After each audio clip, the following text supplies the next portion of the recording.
Bonjour, ik wil het vandaag even hebben over stroomslurpers in het huishouden.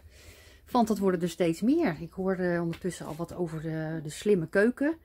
Ja, dat allerlei apparaten, ook die kan je met een appje aansturen. Maar ja, dat kost allemaal echt veel stroom.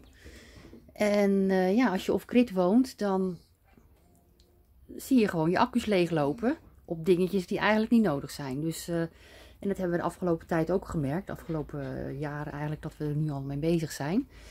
Bijvoorbeeld, waar ik pas geleden achter kwam.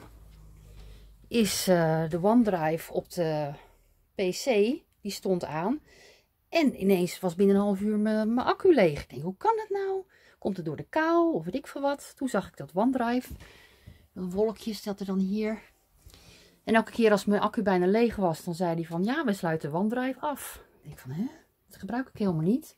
Dus die heb ik uitgezet. En nou doet mijn accu het weer gewoon hartstikke goed. En bijvoorbeeld deze kachel. Ook al staat die helemaal uit. Als je de stekker er niet uit hebt. Blijft die gewoon stroom verbruiken. En dat geldt ook voor batterijopladers. Dan denk je van nou leuk, milieuvriendelijk.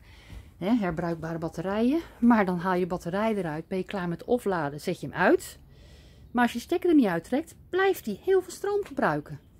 En hetzelfde geldt natuurlijk voor je internetboxje. Die blijft maar wifi uitzenden. Dus zet hem gewoon uit als je hem niet gebruikt. En de belangrijkste stroomslurper in de keuken is natuurlijk de koelkast. Ja, het is een beetje donker. Ik kan het niet zo goed zien. Maar nou, dat was gewoon niet normaal eigenlijk hoeveel stroom die verbruikt. We hadden al in de gaten toen we nog gewoon in Nederland woonden. Dat die koelkast continu aansloeg. Ondanks dat het natuurlijk een duurzaam A+ of zo is. En hier hadden we dat natuurlijk helemaal, want ja, als de zon niet schijnt, je hebt geen stroom en je moet ook nog werken achter de pc, dan kan je niet koelen. Maar wat hebben we nou gedaan? We hebben de koelkast geïsoleerd. Kijk, heel laag schuim erop.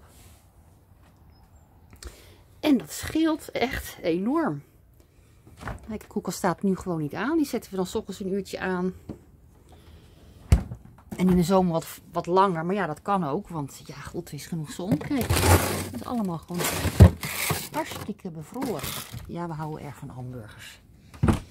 Dus ja, hè, als je off-grid woont en je wil toch vriezen, dan is het handig om je koelkast te isoleren. Dat scheelt echt heel veel stroom. En dan kan je dus ook gewoon dingen in de vriezer stoppen.